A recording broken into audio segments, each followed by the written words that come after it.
महाराष्ट्र में जहां एक तरफ लगातार शिंदे फडणवीस की सरकार पर विपक्षी खेमा निशाना साध रहा है, तो चर्चाएं इस बात की हैं कि ये सरकार कब तक चलेगी। क्या ये सरकार आने वाले वक्त तक चलती रहेगी?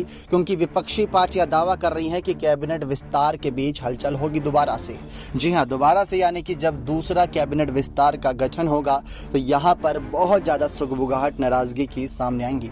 दरअसल पहले ही कैबिनेट विस्तार में कुछ निर्दलीय विधायक, कुछ शिंदे खेमे के विधायक, कुछ फडणवीस के विधायक और खासकर महिलाएं खासा नाराज हो गई थी। इसके पीछे की मुख्य वजह ये थी कि इस कैबिनेट विस्तार में महिलाओं को जगह नहीं दी गई थी।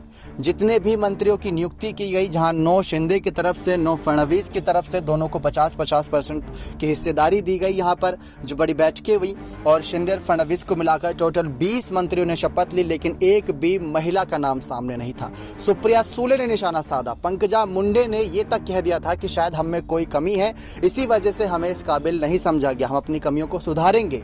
भले ही यहाँ पर तंज कसे गए, नाराजगी दिखाई गई, लेकिन महिला लगातार सक्रिय हैं महाराष्ट्र की राजनीति में। रश्मि ठाकरे की ही बात कर लें तो रश्मि ठाकरे बहुत ज़्यादा चर्चाओं में आई थी जब एकनाथ शिंदे खेमे की बगावत देखने को मिली थी। बगावती खेमे को मनाने के लिए रश्मि ठाकरे आगे आई थी, लेकिन लगातार फिर यहाँ पर शिंदे फडणवीस की सरकार पर निशाने साधे गए थे उद्धव आदित्य, संजय राउत और साथ ही साथ शरद पवार, अजित पवार के द्वारा।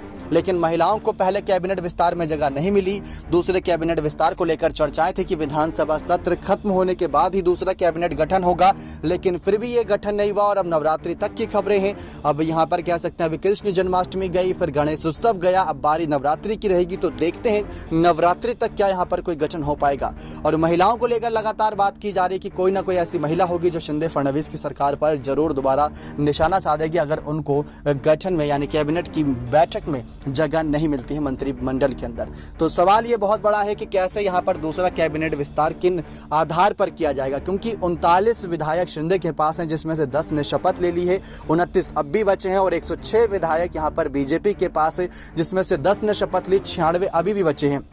और निर्दलीय विधायक जो 10 से 12 हैं, उनकी तो इसमें गिनती ही नहीं की गई थी पहले कैबिनेट विस्तार में। तो बीजेपी को अपने भी मंत्रियों की शपथ दिलानी है, उनको भी पद देने हैं ताकि वो नाराज ना हो जाए। उनमें महिलाओं को भी खासा जगह देनी है। शिंदे को अपने भी बागी विधायकों को पद दिलवाने हैं। निर्दलीय विधायक जिसमें बच्चू कडू, प्रहार जनशक्ति पार्टी के मुखिया और कई तमाम ऐसे नेता हैं जो अपने पद का इंतजार कर रहे हैं। अब देखना यही दिलचस्प है कि आने वाले वक्त में क्या किसी महिला की वजह से शिंदे फडणवीस के इस जो गठजोड़ हुआ है, जो समर्थन की सरकार बनी है, इस पर आँच आती नजर आएगी। इस पर आप क्या राय खुलकर दीजिएगा। नेक्स्ट 9 न्यूज़ रूम की रिपोर्ट।